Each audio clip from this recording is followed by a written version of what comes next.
বাংলাদেশ বিকিয়ে দিয়ে ভারতের সাথে সম্পর্ক এই সরকার কখনো করবে। সবার আগে বাংলাদেশ, সবার আগে বাংলাদেশ, মানে আমরা বাংলাদেশকে রাখবো, তার মাধ্যমে প্রত্যেকটা দেশের সাথে আমাদের পারস্পরিক স্বার্থ সংশ্লিষ্ট বিষয়ে এনগেজমেন্ট হবে এবং সেটা কোনোভাবেই রাষ্ট্রের আত্মসম্মান আত্মমর্যাদা বিকিয়ে দিয়ে বা আমার ক্ষতি করে কাউকে কোনো সুবিধা দেয়া, এই নীতিতে এই সরকার কোন দেশের সাথে, আমি আবারও বলছি শুধু ইন্ডিয়া না, কোন দেশের সাথে এই সরকার যাবে না।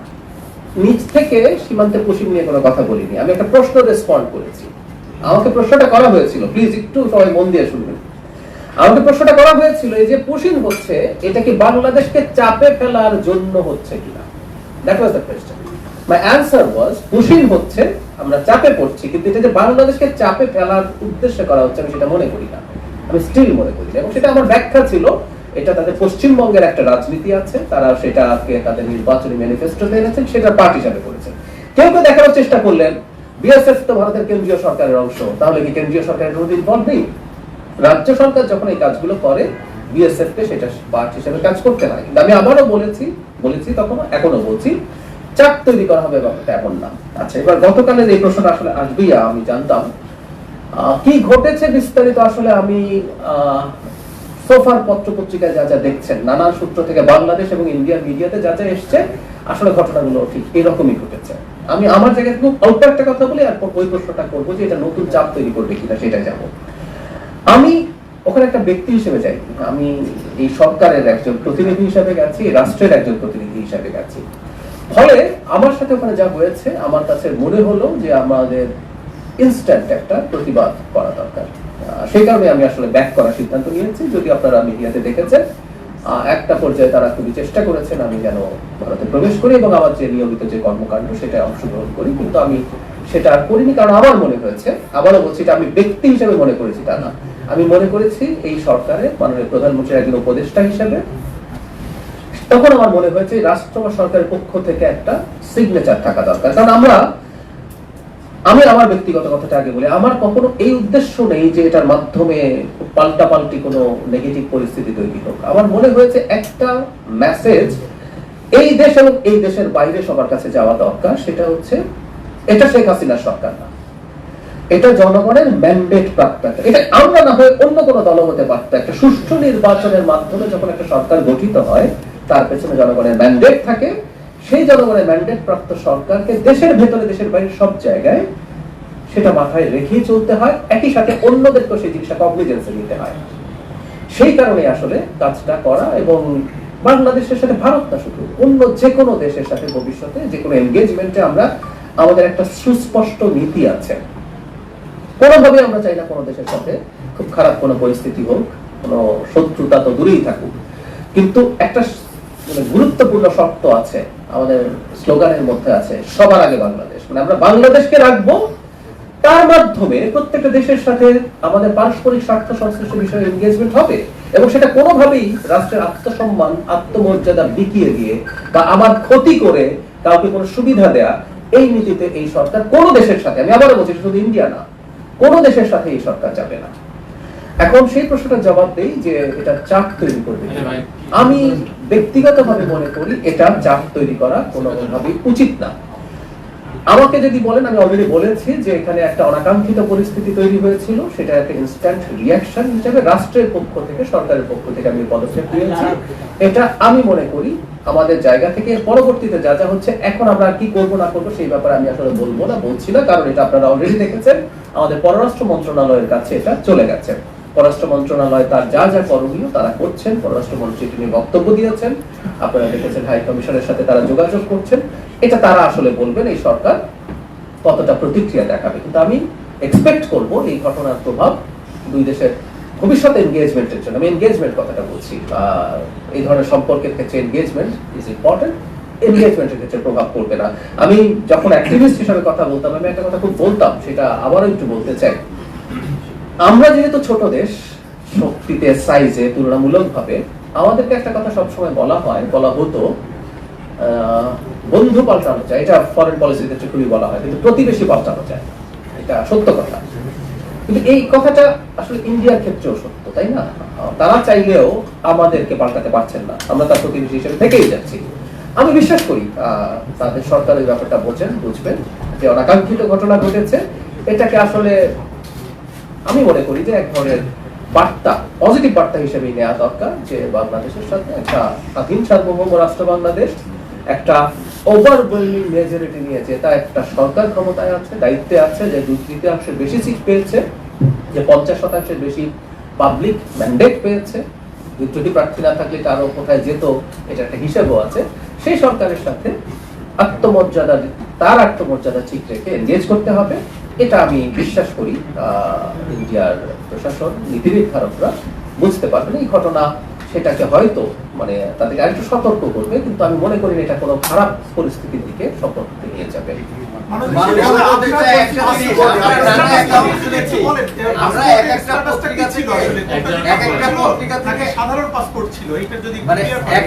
আচ্ছা আসছে, এক একটা পত্রিকাতে আপনার ব্যাপারে এক এক ধরনের অ্যাকাউন্ট আসছে। আমি আপনার মুখ থেকে আপনার অ্যাকাউন্টটা শুনতে চাই, আসলে কি অনাকাঙ্ক্ষিত ঘটনা হয়েছে। আমি খুব বিস্তারিত বলছি না, আমি আবারও বলছি, শুরুতেই বলেছি যে আমাদের পররাষ্ট্র মন্ত্রণালয় এখন এটা দুটো দেশের, এটা অভ্যন্তরীণ একটা ইস্যু হলে ব্যাপার ছিল, যেহেতু দুই দেশের ইস্যুতে পরিণত হয়েছে, এখানে একটা কূটনৈতিক পারস্পরিক যে যোগাযোগ আছে সেটা স্থাপিত হয়েছে, সেটা তাদেরকে ডিল করতে দেয়। প্রথম প্রশ্ন হচ্ছে কূটনৈতিক পাসপোর্ট আমি নেইনি মানে অন্য কোনো কারণে না, একটু নিচ্ছি নেবো করতে করতে হয়েছে। কূটনৈতিক পাসপোর্ট কোনো কারণ না, কারণ আমার পাসপোর্টে স্টিকার দেওয়া হয়েছে, তার মানে কূটনৈতিক পাসপোর্ট যেভাবে কাজ করে সেভাবে এফেক্টিভ হওয়ার কথা। So it's not at all a reason. কেউ বলছেন এই কূটনৈতিক, মানে আমি যদি কোনোদিনও কূটনৈতিক পাসপোর্ট নাও নেই, আমার কি বিদেশ ভ্রমণ বন্ধ হবে? আমি কূটনৈতিক পাসপোর্ট নিতে কিন্তু বাধ্যও না, ওটা একটা privilege which I can avail. আমি আমার জায়গা থেকে এটা আমি নিতে পারি, কিন্তু এটা আমাকে নিতেই হবে এমন কোনো কথা নেই। এবং কেউ বলার চেষ্টা করছে যে পাসপোর্ট কারণ ছিল, পাসপোর্ট কারণ ছিল না, অন্য কারণ ছিল। এগুলো আপনারা ইন্ডিয়ান মিডিয়াতেও আসলে কম বেশি এসছে। কি হয়েছিল আমি যা দেখেছি, আমি আমার কথা খুব অল্প দুটো তিনটা বাক্যে বলি। আমার তো একটা ডেলিগেটকে লিড করছে, আমার সাথে আরো মানুষজন ছিলেন, তারা তাদের ইমিগ্রেশন পার করে চলে গেলেন। আমার ইমিগ্রেশন যখন শুরু হলো, আমি মুহূর্তে বুঝতে পারলাম তারা দেরি করছেন, তাদের সময় লাগছে। তারা তারপরে নানান জনের সাথে কথাবার্তা বলছেন। আমাদের হাই কমিশনার প্রথম থেকে আমার সাথে ওখানে ছিলেন, সবচেয়ে জরুরি কথা। আমাদের হাই কমিশনার সম্পর্কে অনেক কথাবার্তা বলা হয় যে তার দুর্বলতা গাফিলতি কিছু ছিল কিনা। আমি এখানে স্পষ্টভাবে বলছি, আমি ওখানে ল্যান্ড করার পর থেকে শেষে আমি ইন্ডিয়ান টাইম রাত 12:30টায় একটা ফ্লাইটে কলম্বো হয়ে ঢাকায় ফিরেছি, কারণ আমি চাইনি ভারতের ইমিগ্রেশন ক্রস করবো। সেই জন্য আমারও বেশ কিছু ঝুট ঝামেলা হয়েছে। পুরো সময়টা হাই কমিশনার পাশে ছিলেন, তিনি তার জায়গা থেকে সলভ করার চেষ্টা করেছেন বিভিন্ন জায়গায় ফোন করে। সমস্যা কি হয়েছে আমি নিজের মুখে বলছি না, এটা পত্র বিশেষ করে ইন্ডিয়ান মিডিয়াতে এটা যথেষ্টই এসছে। তারা তাদের সোর্স থেকে তাদের খবর দিয়েছেন, কিন্তু 2 ঘন্টার মাথায় আমি ডিসাইড করেছি যে স্টোমাচ আমি আসলে আর ঢুকবো না। এবং এই সময়টাও যে আমি এই রাষ্ট্রের, আমি আবারও বলছি ব্যক্তি না, আমি একটা এই রাষ্ট্রের একটা পদে আছি, সেই পদের প্রতি যে সৌজন্য সেটা ল্যাক করেছে বলে আমার মনে হয়েছে। সেই কারণে আমি সিদ্ধান্তটা নিয়েছি। এবং সেটা কেন কি হয়েছে সেটার কারণ আপনার সম্ভবত ইন্ডিয়ান মিডিয়াতে বা বাংলাদেশের অনেক মিডিয়াতে এসেছে, সেটা পাবেন। আমি আসলে আর খুব আপনি বলছিলেন সময় লাগছে, তারপরে যদি আরেকটু কিছু বক্তব্য বলেন। আর কিছু বলবো না। আমি যা দেখেছি, আমি ডিসিশন কেন নিয়েছি আমি সেটা আপনাকে জানালাম, যে আমার মনে হয়েছে আমি ওখানে 2 ঘন্টা যখন হয়ে গেল, তখন আমার মনে হয়েছে আসলে টু মাচ, আমি আর অপেক্ষা করবো না, আমি ব্যাক করবো। তারপর আমি আসলে আমার পাসপোর্ট ফেরত চাইলাম। যখন আমি পাসপোর্ট ফেরত চাইলাম, তখন তাদের দিক থেকে খুবই আন্তরিকতাপূর্ণভাবে তারা বলতে হবে, তারা আমাকে রিকোয়েস্ট করেছেন। কিন্তু আমার মনে হলো হোয়াট হ্যাপেন, এটার একটা প্রতিবাদ রেজিস্টার থাকা দরকার আছে। সেই কারণে আমি আসলে, অনেকে বলছেন যে আমাকে দেখাই হবে না, তারা একটা সময় চেয়েছেন, এটা ফ্যাক্ট। এটা দেখবেন যে বিভিন্ন মিডিয়াতে ওভাবেই এসছে, কারণ ওখানে অনেক মানুষ প্রেজেন্ট ছিলেন, তারা একটা পর্যায়ে চেয়েছেন। কিন্তু আমার মনে হয়েছে যা হয়েছে তার একটা প্রতিবাদ রেজিস্টার থাকুক। আবারও বলছি, এটা কোনো শত্রুতার বিষয় না, এটা হচ্ছে একটা মেসেজ আমি আমার জায়গা থেকে মনে হয়েছে দেওয়া উচিত, যে আমি ম্যালট্রিটেড হয়েছি, আমার সাথে সঠিক বিহেভ করা হয় নাই। কারণ আমি যখন যাব, এই তথ্য জানানো হয়েছিল, আমাকে নিয়ে যদি কোনো সমস্যা থেকে থাকে, সেই সমস্যা তারা সমাধান করা অথবা অবজেকশন আগে দেয়া, এরকম কিছু হলেই হয়তো হতো। কিন্তু না, যেটা ঘটলো সেই কারণেই এটা ওভাবেই করা হয়েছে। আমি যা দেখেছি, আমি আমার দিক থেকে, আমি তার ভেতরে কি হচ্ছে কেন হচ্ছে এগুলো তার আমি বুঝতে পারছি না। আমি যেটা দেখেছি, আমাকে দেরি করানো হচ্ছে, আমাকে যেভাবে রাখা হয়েছে, বসানো হয়েছে, সেটা আমার কাছে সঠিক মনে হয়নি। এবং আমাদের হাই কমিশনারকে আমি দেখেছি, তিনি বিভিন্ন পর্যায়ে যথেষ্ট চেষ্টা করছেন, এমন না যে 2 ঘন্টা আমি এমনি বসে আছি, তারা চেষ্টা করছেন, আমাদের হাই কমিশনার যখন চেষ্টা করছেন এবং এটা যখন সলভ হচ্ছিল না দেখলাম, তখন আমার মনে হলো it's better to return। মানে উপদেষ্টা প্রথম থেকে আপনার পরিচয়টা গুরুত্বপূর্ণ, যেহেতু আপনি বিভিন্ন মিডিয়ার এবং রেফারেন্সে বলছেন যে এগুলো যা লিখেছে ঠিক আছে, কিন্তু আপনি যেহেতু সরাসরি কথা বলছেন, আপনি রাষ্ট্রের প্রতিনিধিত্ব করেন, তো সেই জায়গা থেকে আপনার মানে ফার্স্ট ইয়া থেকে জানা দরকার বা মানুষ জানতে চায় যে হাই কমিশনার আপনাকে কোথায় রিসিভ করেছিল এবং ইমিগ্রেশন ডেস্কে হাই কমিশনার নিজে ছিলেন কিনা তখন, যদি থেকে থাকেন প্রথম মিনিট থেকেই তারা জানতো কিনা যে আপনি প্রধানমন্ত্রী। আচ্ছা, এই প্রশ্নটার জবাব দেই। এবং মানে তারা যে ধরনের আচরণ করেছে, কথাবার্তা বা জিজ্ঞাসাবাদ, বিভিন্ন জিনিস মিডিয়াতে এসেছে, সেইগুলো কেমন ছিল? আচ্ছা, হাই কমিশনার আমাকে ব্রোডিং ব্রিজের মানে গোড়া থেকেই নিয়ে আসছেন, বুথে ছিলেন, উনি ওনার পরিচয় দিয়েছেন, আমার পরিচয় দিয়েছেন, তারা প্রথম থেকে জানেন মানে ওখানে যারা অফিসিয়াল ছিলেন আমি কে। হাই কমিশনার বলেছি মানে প্রয়োজন ছিল না, কিন্তু উনি আমাকে কলম্বোর যে প্লেন সেটা তুলে দিয়ে বাড়িতে গেছেন। ওখানে আরেকজন অফিসিয়াল ছিলেন, হাই কমিশনারকে আমি বলছি যে আপনি চলে যান, উনি আমাকে তুলে দিলেই হবে, কিন্তু না, উনি করেছেন। শুধু সেটা না, আমি যখন শ্রীলঙ্কায় 3.5 ঘন্টা ছিলাম, আমি বারণ করেছি, কিন্তু আমাদের শ্রীলঙ্কার হাই কমিশনার যিনি আছেন তিনিও এয়ারপোর্টে প্রেজেন্ট ছিলেন। তো আমি আমাদের অফিসিয়ালদের আন্তরিকতা, বিশেষ করে দিল্লিতে হাই কমিশনার বুথে শুধু না, উনি প্রতিটা মুহূর্তে, এমনকি আমি কিভাবে দেশে ফিরবো, কারণ আমি চাইনি ইমিগ্রেশনের সিলটা দিতে, যে আমি ওখানে প্রবেশ করি নাই, এটার একটা সাইন থাকা দরকার। এই কারণে আমার কিন্তু ফেরাটা জটিল হয়েছে, নাহলে এটা সহজ হতে পারতো।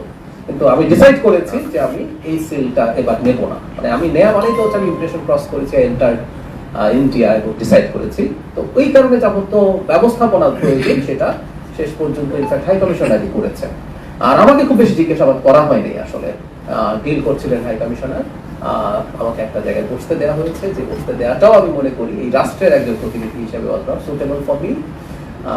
আমি বসেছিলাম মূলত, খুব বেশি কিছু জানানোও হচ্ছিল না, খুব বেশি যে প্রচুর জিজ্ঞাসাবাদ করা হচ্ছে ব্যাপারগুলো এরকম কিছু ছিল না, এবং নানান কথাবার্তা কোনো একটা রুমে নিয়ে আটকে রাখা হয়েছে না, একদম একদম ভুল কথা। পরবর্তীতে আবার আপনি দেশটিতে যদি ভ্রমণের আহ্বান তারা জানানো হয় বা জানায় বা রাষ্ট্রীয় প্রতিনিধি দেশটিতে যাবেন কিনা? নিশ্চয়ই যাব। আমি এই কথাটা খুব স্পষ্ট করে দিচ্ছি, আমি যদি প্রপার ইনভিটেশন পাই আমি নিশ্চয়ই যাব। আমি ভারতের সাথে এনগেজ করতে চাই লজিক্যালি এন্ড রেশনালি, কথাটা খুব ইম্পর্টেন্ট। ভারতের সাথে এনগেজ করার কথা বললে কারো কারো কাছে মনে হয় যে আমি দেশ বিকিয়ে দিতে যাচ্ছি। বাংলাদেশ বিকিয়ে দিয়ে ভারতের সাথে সম্পর্ক এই সরকার কখনো করে নাই। সবার আগে বাংলাদেশ বলছি আমরা। সো ভারতের সাথে আমরা এনগেজ করতে চাই আমাদের সমমর্যাদার ভিত্তিতে। আমরা ব্যবসা বাণিজ্য সহ আরো অনেক কিছুতে আমাদের উন্নতি করার সুযোগ আছে। আমরা যে জায়গায় ছিলাম সেখান থেকে তো আমরা নেমেও এসেছি। ইন্টারিমের সময় সম্পর্কটা যথেষ্ট খারাপ পর্যায়ে গেছে, সেগুলো সরিয়ে রেখে আমরা এনগেজ করতে চাই, ব্যবসা বাণিজ্য করতে চাই। আমাদের এক্সচেঞ্জ নানান ফর্মে হতে পারে, শুধু সেটা না, আপনারা জানেন গঙ্গা পানি চুক্তির মেয়াদ শেষ হচ্ছে এই বছরের ডিসেম্বরে। আমাদের সেই পানি চুক্তির রিনিউয়াল নিয়ে কথা আছে, আমাদের তিস্তা চুক্তি নিয়ে কথা আছে, আমাদের পানি আমাদের অভিন্ন আরো টোটাল 53টা নদী আছে, আমাদের সাথে তো আমাদের রাইট আছে। আমাদের ভারতের সাথে এনগেজ করতে হবে, এবং সেখানে যদি কোনোভাবে রোল প্লে করতে পারি আমি সেটা লুফে নেব। আমি এটা স্পষ্টভাবে জানিয়ে দিই, আমার সাথে যে আচরণ হয়েছে সেই আচরণের জন্য আমি যা করেছি এটা ওই আচরণের একটা তাৎক্ষণিক প্রতিক্রিয়া। আমি ব্যক্তিগতভাবে চাই ভারত তার এই মানসিকতা নিয়ে আমাদের সাথে আসবেন, যে একটা গণতান্ত্রিক সরকারের সাথে, ইনফ্যাক্ট ইন্টারিম সরকারের সময় তারা অনেকবারই কথাবার্তা বলেছেন যে গণতান্ত্রিক সরকারের সাথে তারা নতুন সরকার যেটা আসবে, যেটা জনগণের ম্যান্ডেট প্রাপ্ত, তার সাথে তারা এনগেজ করবেন। আমি আশা করি তারা সেটা এগিয়ে যাবেন, এবং আমি যদি কোথাও কোনোভাবে রোল প্লে করার সুযোগ পাই, ইনভিটেশন পাই, নিশ্চয়ই ভারতে যাবো। আবারও বলছি, ব্যক্তি জাহিদ ওখানে কিছু করে নাই, আসলে আমি এটাকে ব্যক্তিগতভাবে নেই নাই। আমি দেখেছি যে রাষ্ট্রের একটা সরকারের একটা পজিশনের একজন মানুষের সাথে এই আচরণ হচ্ছে, সেই কারণে আসলে এটা করেছি। সেই জন্য এটা ধরে রাখা উপদেষ্টা জাহিদুর রহমানের ছিল নাকি সরকারের ছিল?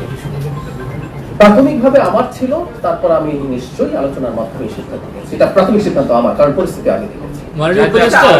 পরে আপনি চলে আসার পরে ভারত সরকারের পক্ষ থেকে কোনো প্রতিক্রিয়া দিয়েছে কিনা এই বিষয়ে? আমি জানি না। ইনফ্যাক্ট ভারত সরকারের সাথে এই মুহূর্তে যোগাযোগ আমাদের পররাষ্ট্র মন্ত্রণালয় করছেন, যাবতীয় যা যা হচ্ছে সব তাদের মধ্যে। যেটা বলছি, এটা যেহেতু এখন পররাষ্ট্র মন্ত্রণালয়ের কাছে আছে, কি করণীয়, কি হবে, কি হচ্ছে, এটা তারাই বেটার জানে।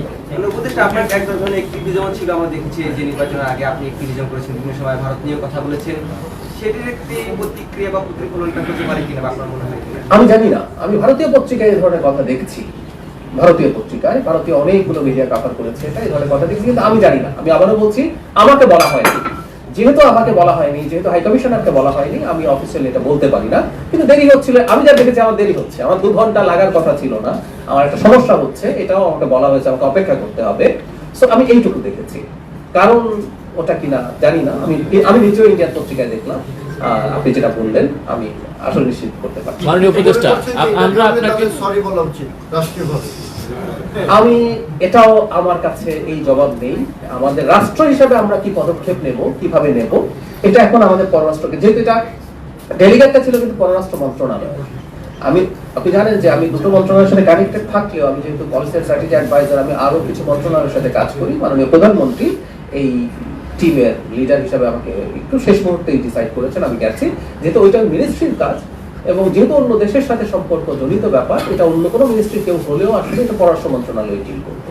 তো তারা আলোচনার মাধ্যমে তারা নিশ্চয়ই সরকারের সর্বোচ্চ পর্যায়ে কথা বলে ঠিক করবেন, কি করবেন সেটা আসলে সেখানে। মাননীয় উপদেষ্টা, আপনার এই সফরে কি আপনার সাইডলাইন কোনো বৈঠক ছিল কিনা? মাননীয় প্রধানমন্ত্রী সফরে যেতে কোনো রাজনৈতিক নেতৃত্বের সাথে বৈঠকের কোনো পরিকল্পনা ছিল? সাইড লাইনে আসলে এটা তো আপনারা জানেন, আইওরা একটা হচ্ছে ভারত মহাসাগরের উপকূলের দেশগুলো একটা সংগঠন, তারা নানান ইস্যুতে কাজ করে, এটাই ছিল। কিন্তু যেটা হয় ওখানে গেলে কিছু বৈঠক হতে পারতো, এই সম্ভাবনা তো ছিল, সেটা ছিল, কিন্তু মূল প্রোগ্রাম ওইটা ডেলিগেট হিসেবে যাওয়ার কথা ছিল। এটা একটা বিষয় আপনার যেটা করা হয়েছে, যেটি পত্রিকা বলছে যে আপনি একসময় অ্যাক্টিভিস্ট ছিলেন, ভারতের বিভিন্ন পদক্ষেপ নিয়ে কথা বলেছেন, সেটি একটা ইম্প্যাক্ট হয়তো পড়েছে অনেকেই বলছেন। আপনারা এই ঘটনার পরে ভারতের মানে যে কার্যক্রম নিয়ে অনেকেই যে সমালোচনাগুলো করতেন বা সমালোচনার অ্যাক্টিভিস্ট করতেন, সেই জায়গায় কেউ সতর্ক হবেন কিনা, এক ধরনের মুখ বন্ধ করার একটা থ্রেট হিসেবে মনে করছেন? আমি মানে যারা করছেন যারা করবেন এটা আসলে তাদের সিদ্ধান্তের ব্যাপার।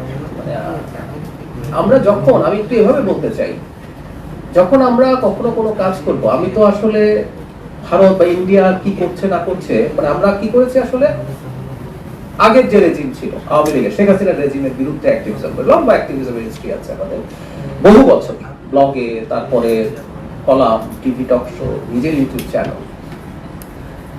রেশনাল কোনো ব্যাপারে যদি কারো আলোচনা আসে সেটা থাকা উচিত, এবং আমার মনে হয় যারা অ্যাক্টিভিস্ট আছেন তারাও রেশনালি কাজগুলো করবেন।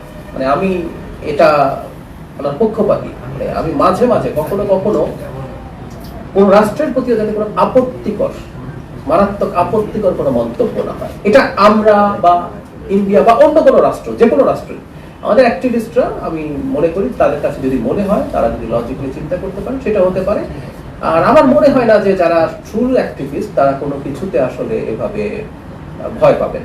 তারা যদি মনে করেন তারা কোনো সঠিক কথা বলছেন, আবার বলছি এটা স্পেসিফিক কোনো একটা দেশের কথা বলছি না, যে কোনো দেশের ক্ষেত্রে, বাংলাদেশের ক্ষেত্রে তারা অনেক দেশ আলোচনায় আসে, সেই আলোচনায় আসতে পারে, যখন আসবে তখন তারা এই ব্যাপারগুলো মাথায় রাখবেন আমার মনে হয় না। মাননীয় উপদেষ্টা, আপনি যখন সমালোচনা করতেন সেটা তো নিশ্চয়ই যৌক্তিকভাবেই করতেন, কিন্তু এখন পত্রপত্রিকা যেটা আসছে যে একজন উপদেষ্টা পদের চেয়ে ব্যক্তি আপনাকে ওরা সেখানে ব্ল্যাক লিস্টেড করেছে, বা আবার আপনার সাথে তাদের একটা মানে আক্রোশ, এরকম যে ঘটনাটা ঘটলো। আমি আসলে জানি না, আবারও বলছি, ওখানে পত্রিকা যেটা এসছে এটার জবাব আসলে আমার কাছে নেই, আমি জানি না। আমি যা দেখেছি, আই রিপিট, একটা সমস্যা দেখেছি, নাহলে আমি 2 ঘন্টা বসে থাকার কথা ছিল না, সেটার জন্য আমার কাছে মনে হয়েছে আই হ্যাভ টু প্রটেস্ট, আমি সেটা করেছি। এখন তাদের এটা যদি সত্য হয়, সেই জবাবটা আসলে আমার কাছে থাকবে না, এটা আসলে তারা বুঝবে। তবে আমি অন্তত আমাদের এখানে লোকাল যে হাই কমিশন আছে তাদের সাথে যখন আমার দেখা হয়েছে, কথা হয়েছে বিভিন্ন প্রোগ্রামে, আমার কাছে অন্তত ব্যক্তিগতভাবে তাদের আমার সাথে কোনো সমস্যা আছে, আমার তাদের ক্ষেত্রে সেটা মনে হয়নি। আপনি যেটা বললেন যে আপনার ম্যাচুরিটি হয়েছে, মানে দুর্ব্যবহার করা হয়েছে, দুর্ব্যবহার এভাবেও বলবো না, আমি কি বলতে চেয়েছি সেটা হচ্ছে, আচ্ছা আমি বাংলায় আরো বুঝিয়ে বলে ফেলি, মানে আপনি দুর্ব্যবহার লিখে ফেলবেন তার আগে বলে ফেলি। যেমন ধরুন আমার তো মনে হয়েছে আমি 2 ঘন্টা বসে আছি, আমাকে তো একটু কারণ বলা দরকার, মানে আপনি বিব্রত হয়েছেন, আমার জানা দরকার ছিল যে আমি কেন আসলে অপেক্ষা করতে হবে, অথবা এগেইন আমি খুব সাধারণ জীবন যাপন করি, আমি কোথায় বসেছি, কি খাই, কি করি, আমি তো বদার না। কিন্তু যখন আমি একটা স্টেটের পজিশন নিয়ে গেছি, আমাকে অপেক্ষা করতে হলেও কোথায় অপেক্ষা করতে দেয়া হবে, কারণ তারা একটা পর্যায়ে আমাকে অন্য একটা বেটার জায়গায় নিতে চেয়েছিলেন। তো আমি যাইনি, এখন আমি বললাম আপনার যদি মনে হয় যে এটাই সঠিক জায়গা, আমি এখানে আছি। তার মানে আমি এটুকু বলতে চাইছি, আমাকে নিয়ে যদি সমস্যাও থেকে থাকে, আমার সাথে যেভাবে ট্রিট করার কথা ছিল সেটা হয়নি। মাননীয় উপদেষ্টা আপনার সাথে অন্য যারা ছিল তারা এয়ারপোর্ট ক্রস করেছে, কিন্তু আপনাকে 2 ঘন্টা বসিয়ে, এটা কি হয়রানি নয়? হ্যাঁ, টু সাম এক্সটেন্ট আপনি এটাকে হয়রানি বলতেই পারেন, আমি হয়রানি বলতে পারি। আর কি কোনো প্রশ্ন নেই? আমি আপনি বলেছেন যে আপনার সঙ্গে ওখানে যে আচরণ করা হয়েছে, আপনি মনে করেছেন যে ইনস্ট্যান্ট একটা প্রতিবাদ করা দরকার। তো এই যে প্রতিবাদটা আপনি রাষ্ট্রের পক্ষ থেকে করেছেন, যেহেতু আপনি রাষ্ট্রীয় অতিথি হিসেবে সেখানে গিয়েছেন, তাহলে এই যে একটা আচরণ করলো যেটা আপনি প্রতিবাদ করেছেন, এই জন্য ভারত সরকারের বাংলাদেশের কাছে সরি বলা উচিত কিনা? আমি এই প্রশ্নের জবাব দিয়েছি। আসলে এটা আমার হাতে আর নেই। এটা ইনফ্যাক্ট আমাদের সরকার এবং সেটা পররাষ্ট্র মন্ত্রণালয়ের মাধ্যমে হচ্ছে। সুতরাং সেটা আমার মনে হয় প্রশ্নও যদি আপনাদের করতে হয়, রাদার পররাষ্ট্র মন্ত্রণালয় করাটাই বেটার হবে। এটা এখন একদম একটা ডিপ্লোম্যাটিক চ্যানেলে এই ব্যাপারগুলো ডিল করা হচ্ছে, এটা আমার মনে হয় ওখানে ছেড়ে দেয়। আর একটা কথা বুঝতে হবে যে সব ইস্যু যখন ওইভাবে ওই যে রাষ্ট্রের মধ্যে আলাপ হয়, সেটা সেখানে সেটেল হওয়াটা বেটার। আমি মনে শেষ করতে পারি। আপনারা কোনো বিষয় কথা আপনি বলতে চান, সেটা হচ্ছে আইজিপি গ্রেপ্তারের বিষয়টা যদি আপনি বলতে চান, সেটা হচ্ছে সংসদে। হ্যাঁ, তারা সম্মেলনে যোগ দিয়েছেন গতকাল, 2 দিন ছিল, গতকাল এবং আজ সারাদিন তারা আছেন। আমি আবারও বলছি, ইটস আ সিগন্যাল যে আমরা আসলে খুব বেশি এসকালেট করতে চাই না।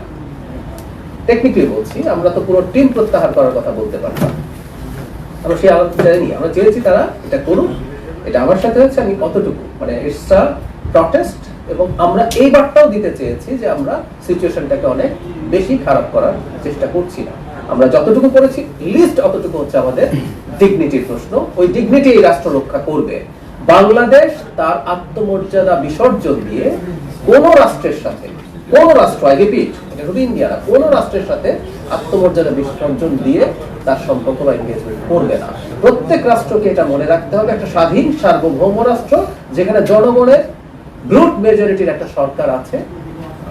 সার্বভৌম রাষ্ট্র হলেও শেখ হাসিনা সরকারের সাথে একভাবে ডিল করা যেত, কিন্তু একটা জনগণের ম্যান্ডেট প্রাপ্ত ব্রুট মেজরিটির একটা সরকারের সাথে সেই আত্মসম্মানটা যাতে সে রাখতে পারে সেভাবেই করতে হবে। এবং ফাইনালি যেটা বলে আমি শেষ করতে চাই, আমরা আগে একটা কথা বলেছি, আবারও বলছি, এটা জেনারেল রুল, শুধু ইন্ডিয়া না, অন্য যে কোনো দেশ, ব্যক্তির সাথে না, আসলে একটা রাষ্ট্রের সাথে একটা রাষ্ট্রের জনগণের সাথে রিলেশন করতে হবে।